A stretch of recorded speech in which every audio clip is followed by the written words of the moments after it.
Hi, nobodies. Bad hair, don't care. um, I've been busy the last few days. I got my settlement for my car, and then I had to get it out of impound and sell it. And I didn't have the title because I didn't think to look for it because I didn't think I'd be coming back up here. And even when I thought I'd be coming back up here, I was like, I don't know. So, didn't get it. Lost $200 by not having the title. But I still came out ahead. It was sad seeing my vehicle go. Really was. But transmission issues are tough. I mean, there are people that are, I should probably get into transmissions. I probably could, just like um, get myself into this whole, say, hey, I'm going to learn to rebuild transmissions. And if I decided I like that kind of thing, because, detail work, kind of my thing, that would probably be something really good for me because nobody likes fucking with transmissions. Because I know my dad would not fuck with a transmission. So like yesterday I was going to make a video and I had really good stuff, but I don't recall what I was going to say. So I wrote out my letters yesterday. I had gotten some letters in the mail up here. So I was like, well, I'm going to write these people back. And one of the things I love to do for my prison pen pals is when they want to know some things. One of them hasn't seen it. He hasn't seen his daughter in so many years. And he told me, he's like, hey, can you give her my address? Now, I found the girl online because he gave me enough information to where I could find her. And she's still a minor, so I was like, I sent him the info that I found and said, she's still a minor. I don't feel comfortable reaching out to her. But I gave him the information, grabbed a couple of pictures that were posted online, sent those to him, and advised him to ask his niece. Because even if his niece isn't a minor, she's still family of this girl. And so it wouldn't be so weird as like some completely random stranger. At least that's a family thing saying, hey, cousin, how have you been? Even if you've never met that cousin, if it's family, that's different because you can start up a relationship with family. Another friend, he wanted to see his dad's obituary. So I printed that up what I could find. And I even went the extra mile trying to find, like, hey, where's the cause of death? That kind of thing, which was not online. And I felt bad because, he said, saying I've asked people before and they've just forgotten about it or said that they couldn't do it, like it's a big deal. And I was like, oh. So I had to tell this guy, I was like, hey, Google is awesome.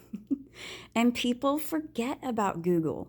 They really do. And I always say, this is what I say to people. There's this little thing called Google, and let me tell you, you ask it a question and it'll give you like a ton of results. Any question you have, it's like amazing. So have you heard of it? Because honestly, there is no reason to walk around ignorant because Google exists. And as far as finding people goes, now my other friend, he wanted me to look for his little sister.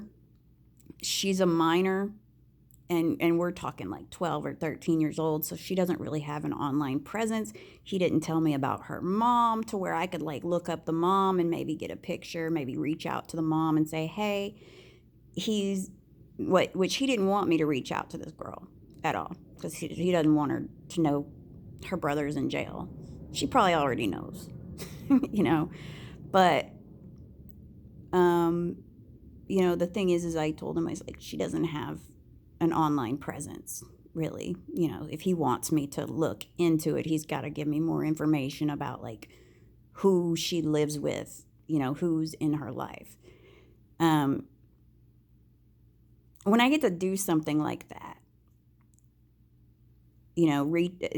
I don't really like reaching out to these people, but when I get to find out, like, information or get them pictures of things, like my friend Alvin wants to see what a savanna looks like and a caracal. So, I'm like, okay. And he's like, I want some black and white kitty pictures. So I was like, okay, I'll send some kitty pictures. I'll send him some exotics. When I get to do things like that for somebody, it makes me happy. Acts of service make me happy. I won't do anything illegal for my friends, and my friends have yet to ask me to do anything illegal for them, which is good, because I wouldn't. I tell them straight up, I'm not doing that for you. So things are okay up here. I go back to Arkansas after Valentine's Day. Seems like I've been here for a while, though. I mean, I'm alone a lot, and that's okay, because that is how I like to be, is alone.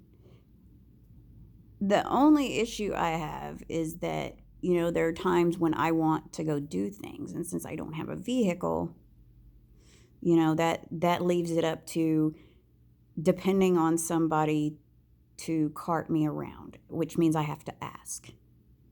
And I don't like to ask. And as here, I am a secret. I really don't like that. I mean, when things went down, my family was good. And when I said, I'm going back to Ohio for a little bit, when I said, hell, when I started talking to him again, I told my family that, hey, this is what's going on in my life. I don't hide that shit. I may feel stupid at times for some of the decisions I make. Like if I let you in, if I say you're one of my people, you're part of my tribe, you're always part of my tribe. Doesn't matter what you do, I'm always going to be there for you in some way. I'm always going to reply. That is who I am. That is who I'm hardwired to be. Even if I don't fucking like you, if I can help you, to me, I get kind of a sick sense of, where's everybody else? The person who hates you just helped you. And the people who you call your friends, where the fuck were they? Okay, I get a little sick gratification from that. But even people I hate, as long as it's not money, if it's just like, hey, can you give me a ride back to my house? As long as I'm not afraid of them hurting me or stealing from me or doing something to me, I'll do it. Even if I'm like, I might the whole fucking time I'm driving them home be sitting there going, I fucking hate you. You fucking, don't you talk to me. Every word they say, like, shut the fuck up in my head. Because the one filter I have happens to be the filter that says, But anyway, my family knows where I'm at. They know what's going on. I had to listen to all of the,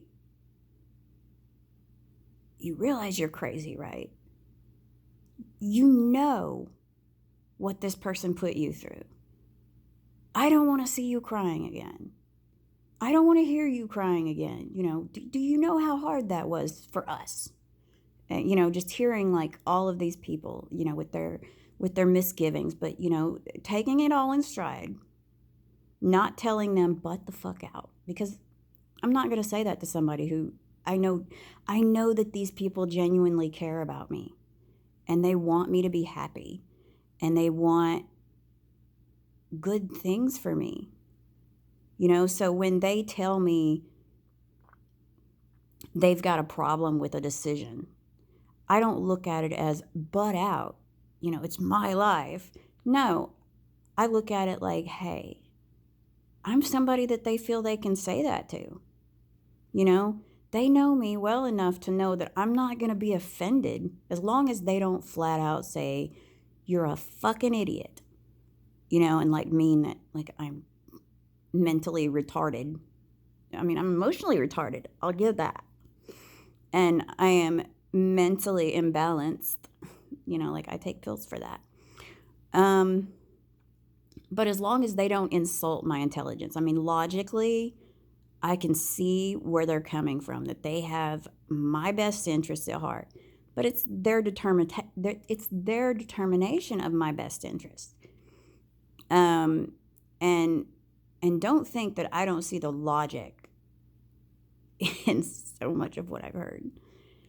But the fact is that I told everybody. I opened myself up for them saying, I don't think you should. I think you're making a mistake. You're just asking to be controlled. This person is controlling. They're manipulative. They're this, they're that. And I stood for that. I stood and listened to everybody say this to me. Because I'm not going to do this behind their back. I'm not going to say, oh, I'm going to visit a friend in this place or that place. I'm not going to lie about where I'm at and who I'm with. Because if I have to do that, what's the fucking point? If I have to be covert about something that is so important, because that's the thing. This is important to me. And, so it upsets me that I'm a secret because somebody doesn't want to deal with, well, they're not going to like it. So fucking what if they don't like it? Do you think I gave a I knew my family was going to say, I don't agree with your decision. I knew my ex was going to say things. I knew my friends were going to say things. They were going to say, have you lost your mind? Do you not realize what happened? Like, have you forgotten something? And it's like, yeah, I know. I seem completely touched in the head. Like, is there a soft spot? And is it dented? Like, but sometimes the way, like I'm following my gut. And my gut says, be here now. And logically, my brain's like, what the fuck, gut? My brain is like, what is your problem? And my heart is like, yeah, what's your problem? Like my brain and my heart are both like looking at my gut going, what do you know that we don't? Why, are you just fucking with us? Like my brain's going, maybe my anxiety is just on remission, just a time when it'd be good if it was acting appropriately, or something. I don't know. My brain says all kinds of, my brain's like, there's got to be a reason, it's like, my brain's like, why are we here? Why? Like, what's going on? Why? And like I'll pick up on things and my brain's sitting there going, did we hear this? Gut? Brain's like, gut, come on, gut. Why are you not reacting to this? And heart's like, hey, gut, why are we not reacting to this? We should be hurt. Like heart's like, that's kind of hurtful. Hearing that I'm a secret. And And the phrase, I'm trying to be nice to you. Heart's like, is it that hard to be nice to me? Am I that difficult? Heart is like, I am not difficult. Heart's like, what the fuck?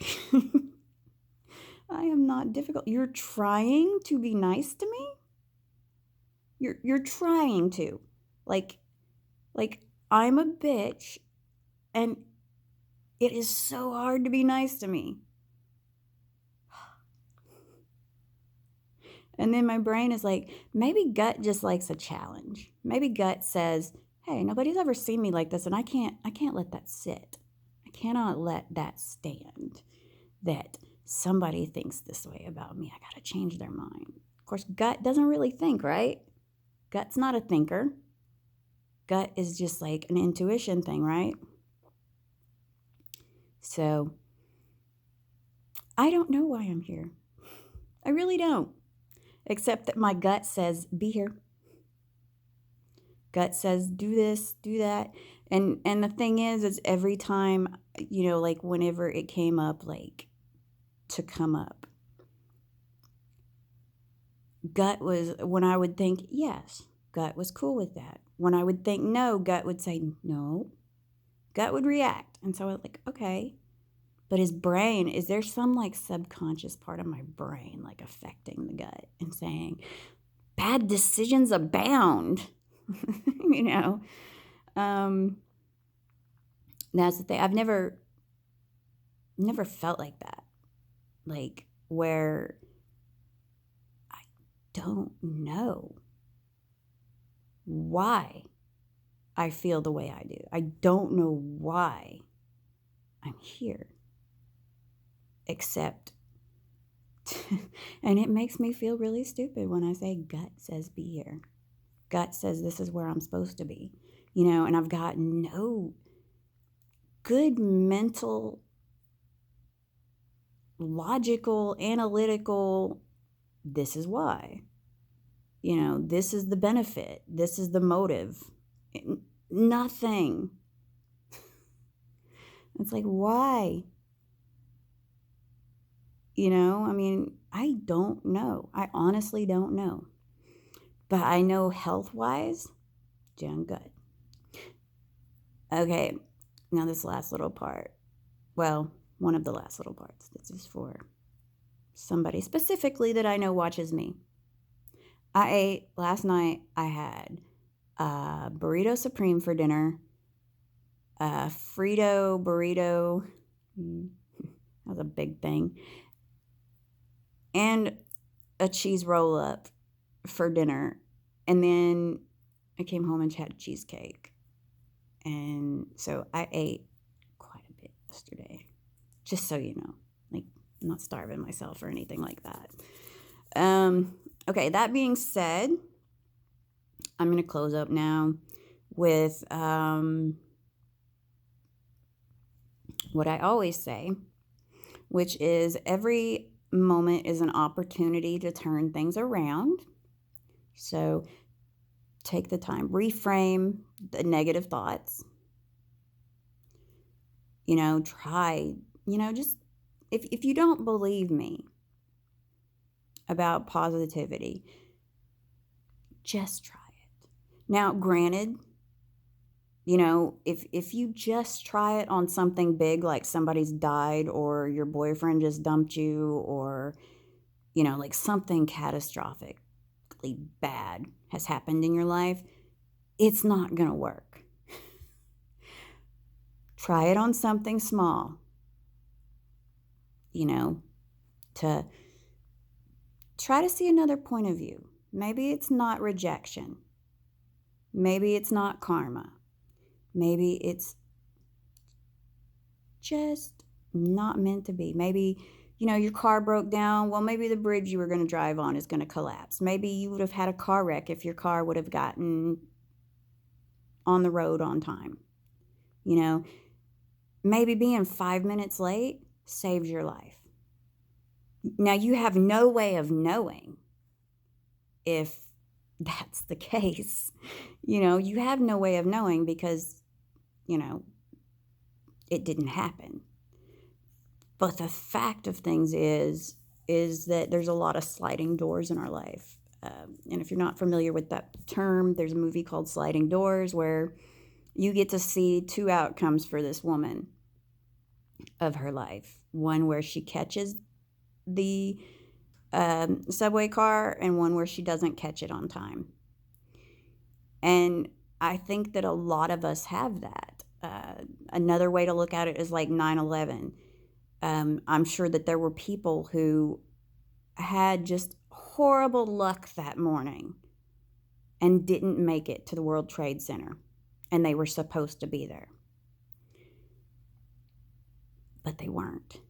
And probably at the time, they were like, oh, crap, I really needed to go to work today. I didn't need this shit. I didn't need, and they're probably all just like, oh, I'm going to lose my fucking job, or whatever the case might be. And then at the end of the day, they're like, if this wouldn't have happened, I'd be dead.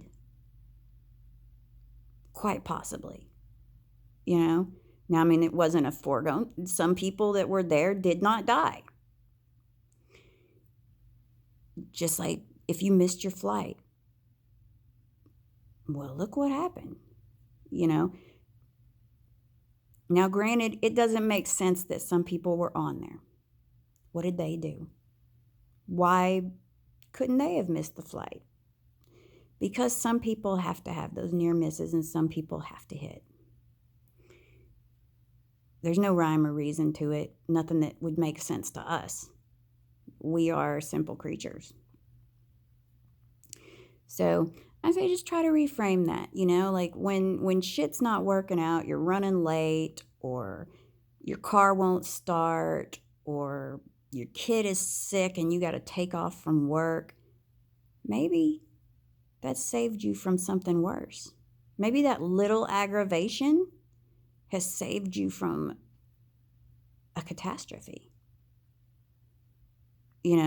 Maybe it's not even you that's saved. Maybe if you would have left work on, like if your kid wouldn't have called up being sick and you having to take them to the doctor, maybe you were going to leave work and you were going to hit a minivan and kill a baby. And then that would have just spiraled your life out of control because maybe you weren't paying attention in that alternate reality. So your child being sick saved you from knowing that you were responsible for a child dying. We can't know. So it's best to just say, hey, maybe this isn't a bad thing. Maybe this little bitty backstep is keeping me from something that would devastate me. Maybe this is the lesser of two evils. Reframe shit, as best as you can. There's lots of ways to reframe it. And I would say, research how to think more positively. Because, it does really work. And when the really, really bad stuff happens, it helps if you've already gotten good at that. Are you going to be hurt when somebody that you love dies? Yes, you're going to be hurt. You're going to grieve, but you'll be able to look at the bright side of things. When my dad died, the bright side was he died on April Fool's Day. He would have chosen April Fool's Day if he was going to pick a date. My dad was a clown. Him dying before my mom, she was better equipped to deal with his death than he was to deal with hers. She was better equipped for it. And she didn't have that long to go. So you have to be able to look at the bright side of things. It doesn't make the loss any less, really, but it does help you to figure out, it has to happen. We all are born and we die. And bad things happen. Sometimes it's our fault, sometimes it's not. And even if it is our fault that bad things happen, you still have to put try to put a positive spin on it. So anyway, I'm going to go now because I talked way too long. I'm having a good day. I hope that you're having a good day. If not, like I said, you can turn that around. You can change things. If not by thinking positively, try to do something nice for somebody else. Do something good. And if you accomplish nothing else today, be nice. And if you can't be nice, be quiet or be alone. But you did do something today. Even if you never left your bed, you existed. And that in and of itself is doing something. That's kind of an indirect quote from Michel de Montaigne. You have lived today, so you have done something. Try to do better tomorrow. That's something we can all aspire to do, is do better tomorrow. So I'm going to go. Goodbye.